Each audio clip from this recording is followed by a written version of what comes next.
Bernard Slade, who operates a penny arcade in Venice, California, has been murdered, and his insurance policy names silent film star Mavis Gale as beneficiary, though she denies knowing him. It brings freelance investigator Johnny Dollar into the opening chapter of The Silent Queen Matter, Part 1, from yours truly, Johnny Dollar. Originally heard on CBS on October 29, 1956, this is episode 5610, the first of a 5-part case starring Bob Bailey as Johnny Dollar. Adrian Gendot wrote the script, Jack Johnstone directed, and the cast includes Paula Winslow, Virginia Gregg, Vic Perrin, Paul Dubov, John Denner, Lawrence Dobkin, and Chester Stratton. And now, the original broadcast. From Hollywood, it's time now for... Johnny Dollar. Vic Carson, Johnny, State Unity Life. Oh, what's on your mind, Vic? Got a job for you if you're interested. I just received a report from our agent in Venice that... Venice? Oh, I'd love it. Soft nights along the canal. Venice, California, Johnny. Okay, what is it? Murder.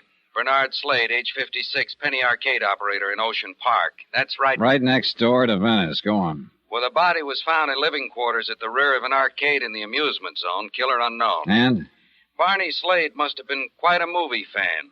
The police found his apartment plastered with photographs of the movie greats. Silent screen vintage, that is. At least a dozen of them were of Mavis Gale, a real queen in her day. Yeah, the vamp type, I know. Oh? Oh, it's just a vague recollection, you understand. Yeah. Well, the police also reported that somebody, the killer probably, had drawn a big question mark in red crayon over each of Mavis Gale's photographs. Interesting. If it means anything. We think it does, Johnny. Especially since Mavis Gale is named as the beneficiary in Bernard Slade's insurance policy.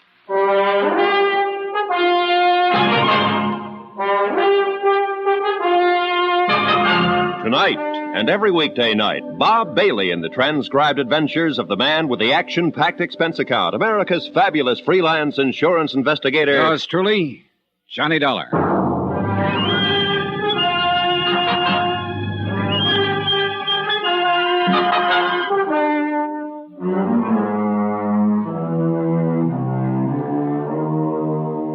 Expense account submitted by Special Investigator Johnny Dollar to State Unity Life, Home Office, Hartford, Connecticut. Following is an account of expenses incurred during my investigation of the Silent Queen matter.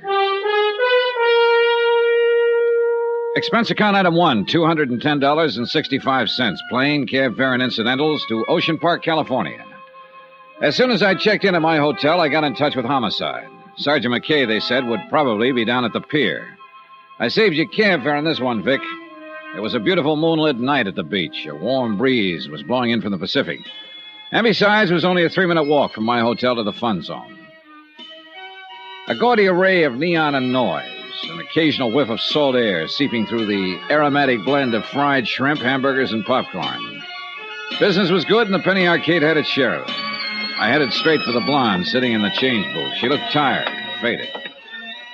Hi. Let me have a dime's worth of pennies, will you? Real plunger, huh? Oh, money means nothing to me. Well, here you are. Don't spend them all in one place. Well, you know, I might at that. This machine here looks mighty interesting. Lola the farmer's daughter. Oh, it's kind of racy. How's your blood pressure? Fine. Then try that row along the wall over there. That wouldn't do. How could we carry on a conversation if I was on the other side of the room? Who wants conversation? I do. You don't look like the lonely type. Never can tell, though, can you?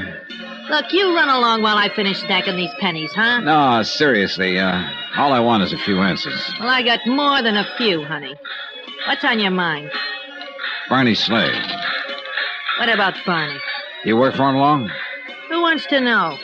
My name is Dollar, Johnny Dollar. I'm an insurance investigator. Oh. I'd appreciate any information you can give me. Hey, your company dropped a bundle on Barney, huh? Well, that remains to be seen. Now, Barney was a nice guy. Nice as they come. What do you want to know? We'll just start anywhere. You want to know about his friends? Well, maybe after what happened to him, you'd better tell me about his enemies. He didn't have none.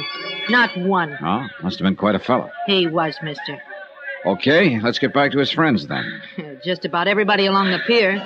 Anyone in particular? Oh, Frank Jessup, for one, runs a concession just down the way. Go on. Sam Hegstrom owns a fishing boat. Then there's Gus Kanakos, Irv Goldstein. Like I said, Barney had a lot of friends. Including you? Including me. How about Mavis Gale? I don't know the dame. Well, she used to be in the movies, the silent kind. Oh, I heard about her, only I never met her. Didn't she ever come around? I never saw her. Did Barney ever talk about her? Not to me, he didn't. Why? Why what? Why should Barney talk about Mavis Gale? Oh, I just thought he might have mentioned it sometime or other.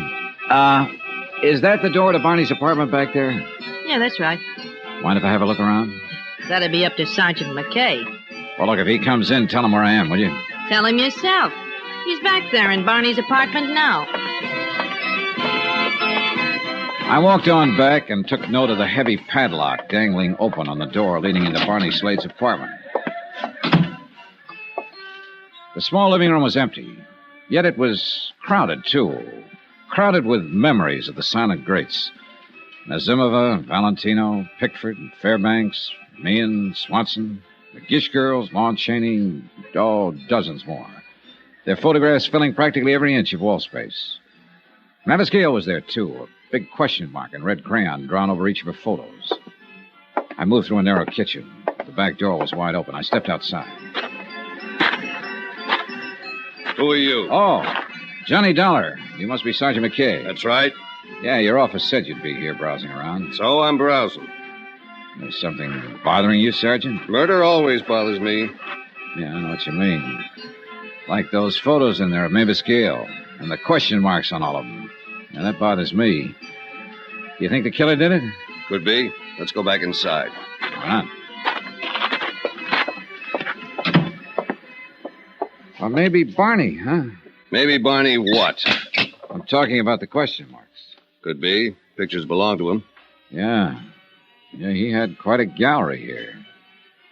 Looks to me, though, that some are missing. That's so? Why, you know so, Sergeant. The wallpaper isn't faded as badly where they used to be. And there are a lot of tack marks, too. Okay, so who took him down? Barney? He could have. So could the killer. That's right. Have you found anybody who could tell you anything about him? The missing photographs? Not yet. Hey, Barney, keep a lot of money in here? Twyla didn't seem to think so. Twyla? Twyla James. Blonde out front at the change booth. Oh, yeah. Barney was sort of particular about his apartment. Never let anybody in as far as she knows, not even his friends.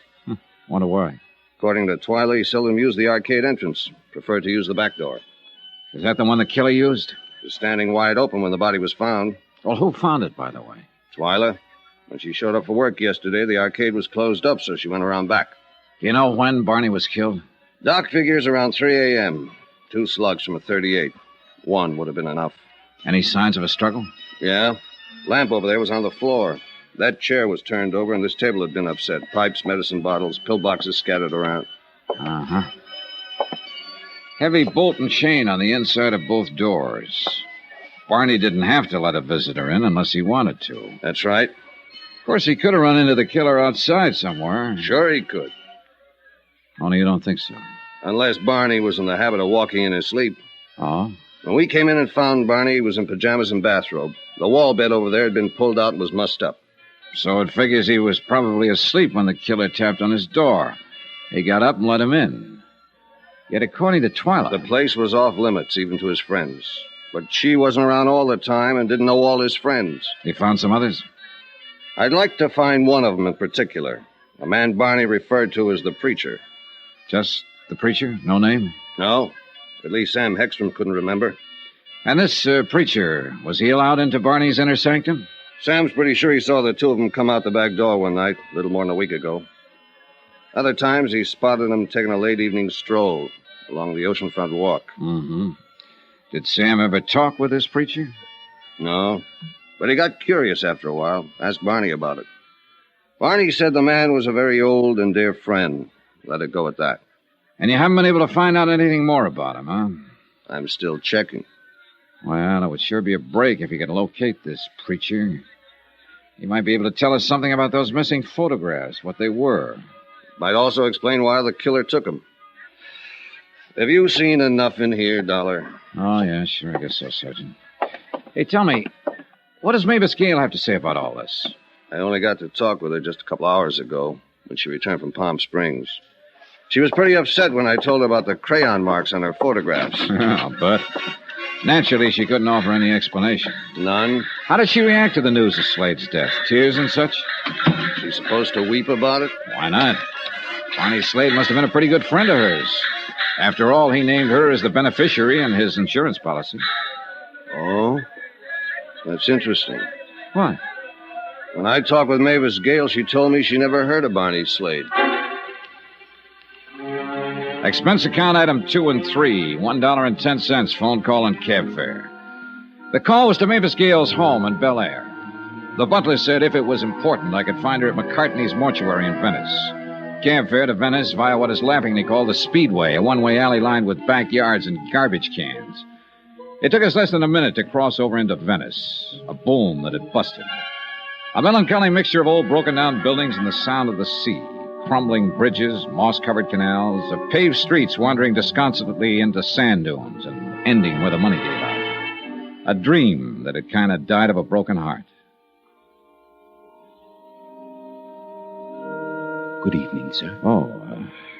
Bernard Slade, please. Oh, yes.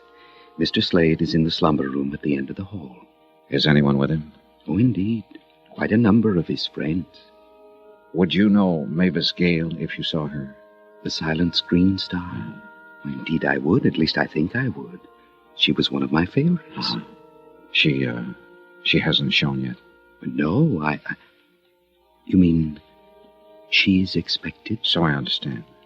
Well, that's nice. Oh, that is nice.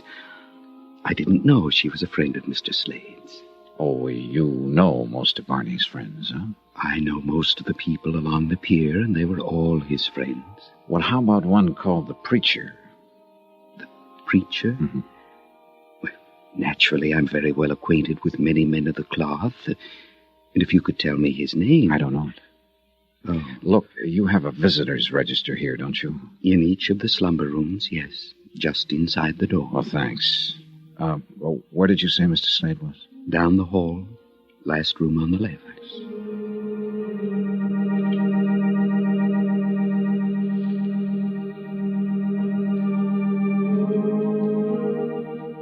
The room was crowded with friends who'd come to pay their respects to Bernard Slade.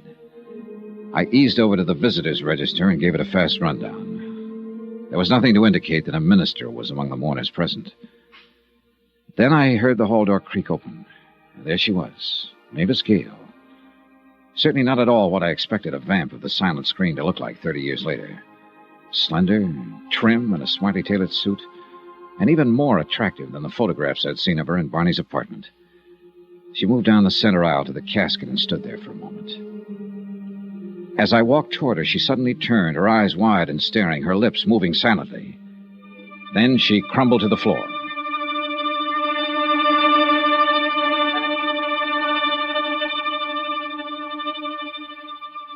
I understand you've been trying to reach me, Dollar. That's right, Sergeant. Okay, what's up? I got some news for you. Mavis Gale was once married to a small-time movie actor named Tom Sanford. Seems he was murdered during a hunting trip in the Sierras some 27 years ago. So? So now it turns out he wasn't. Mavis Gale just identified Barney Slade as Tom Sanford.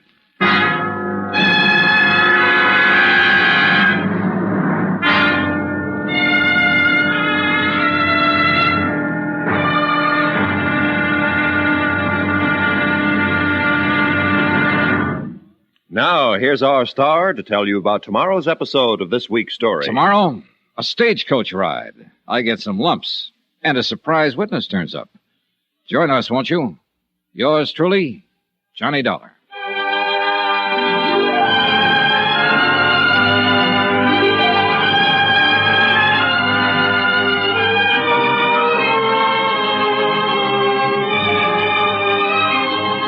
Yours truly, Johnny Dollar, starring Bob Bailey, is transcribed in Hollywood. Written by Adrian Gendot, it is produced and directed by Jack Johnstone. Be sure to join us tomorrow night, same time and station, for the next exciting episode of Yours truly, Johnny Dollar. Roy Rowan speaking.